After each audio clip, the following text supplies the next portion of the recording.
advancement, globalization in business, and globalization in the media and throughout the internet are taking us rapidly into unprecedented opportunities and challenges.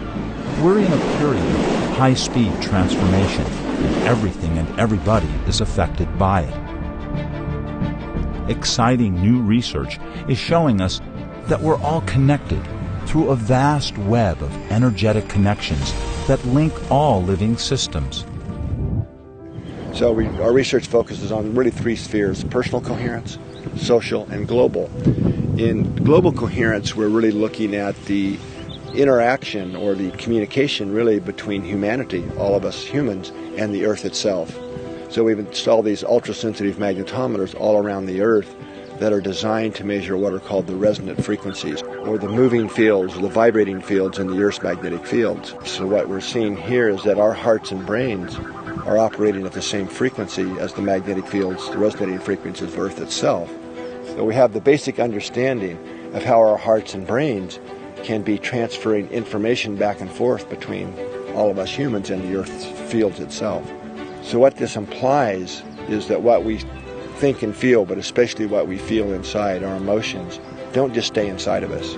We know they radiate out into the field environment through our heart's magnetic fields. But what we believe here, and what I'm suggesting, is that the heart's magnetic fields connect with and couple to the Earth's vibrating magnetic field, so it's a globally distributed energetic effect. So it's pretty cool research. It's amazing research, and it opens the door for understanding ourselves in a different and new way. The big deal for me is this, is it begins to show us that in fact we are not alone, that we are all in this together, all in this game of life together, not as separate as we perceive sometimes. So I think that's the real beauty of the global coherence research. The science is amazing, it's intriguing, it's interesting, but at the end of the day, what I want people to understand from it is we are not alone.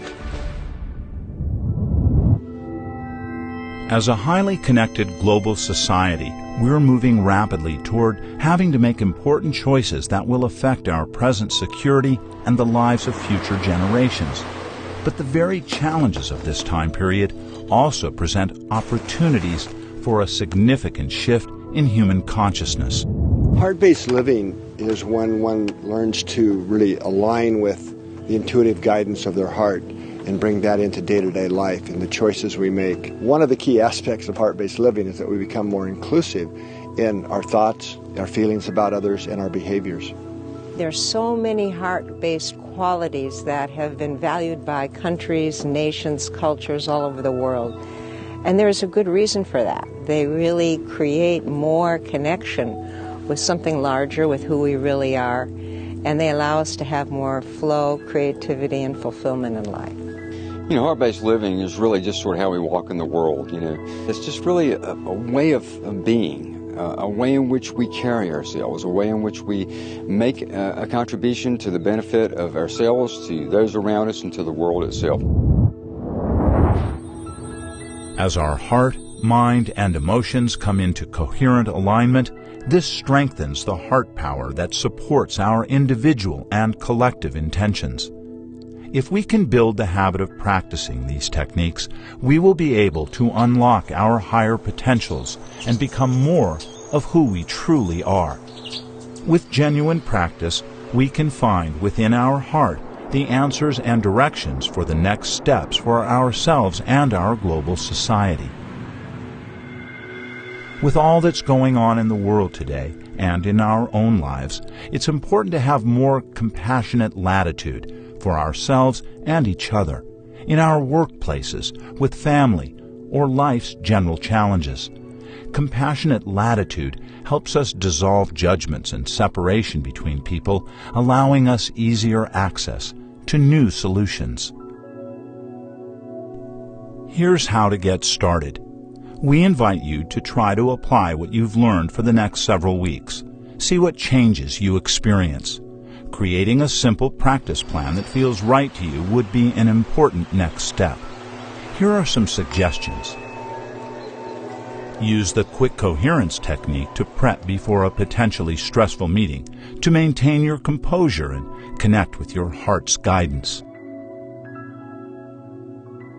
Use it after a stressful situation to reset and reconnect with your heart to better manage the effects of stress and build resilience. Use attitude breathing to help shift your inner weather, your emotional state at any time. Practice attitude breathing to shift to more positive emotional states during the day.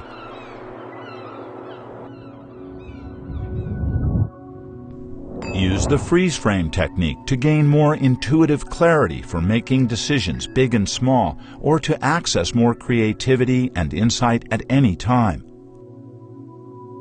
Do the technique as a written exercise, as you did in this program when you can. Finally, and just as important, practice the heart lock-in technique for 5 minutes or more at a time that's convenient to you. Most people find it easiest first thing in the morning before work to set the tone for your day and create a habit that fits your lifestyle, like brushing your teeth.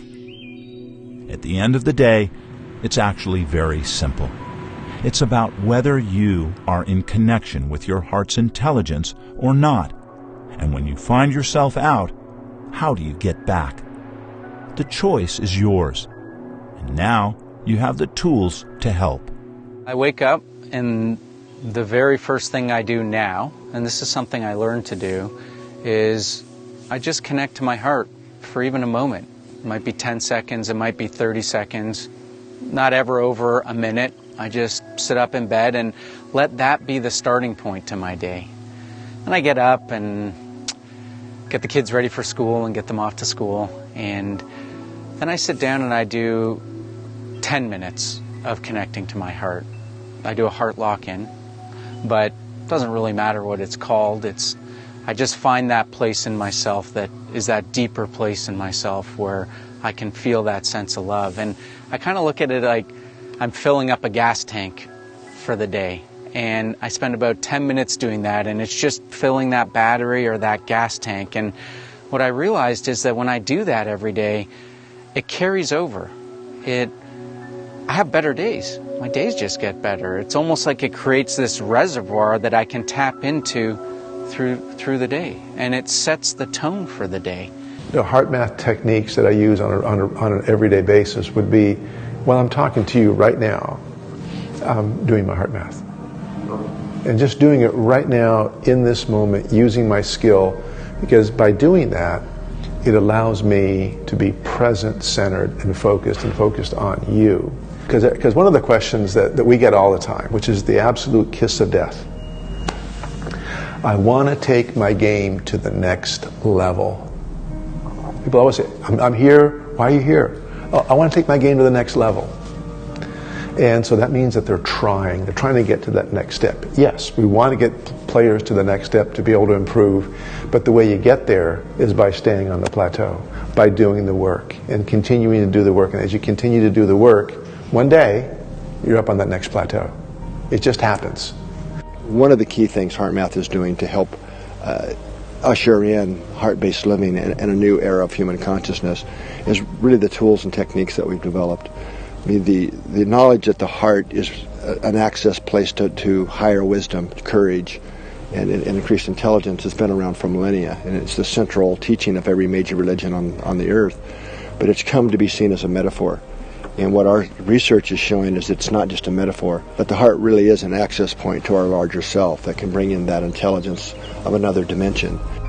And as more people do that and come together, it's going to draw in a whole new awareness, what we call heart intelligence, as the next level of human understanding, of human evolution or consciousness.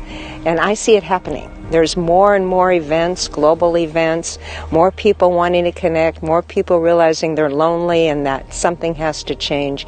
So this extreme pendulum swing will come back, and it will help people move into this new world of heart awareness and heart-based living.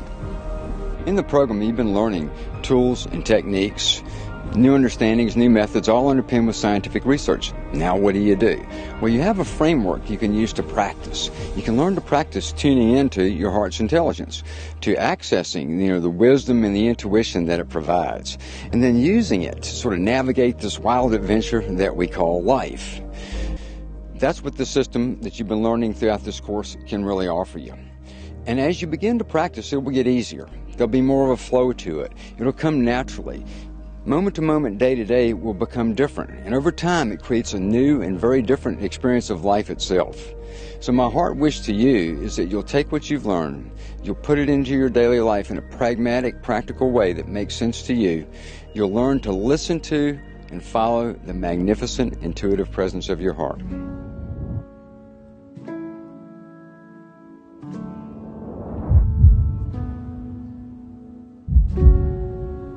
It's a process of self-discovery and awakening. Thank you for listening. As you can see, this is only the beginning. The first step to a new life, as we fade out old ways of being and experience more harmony, kindness, compassion.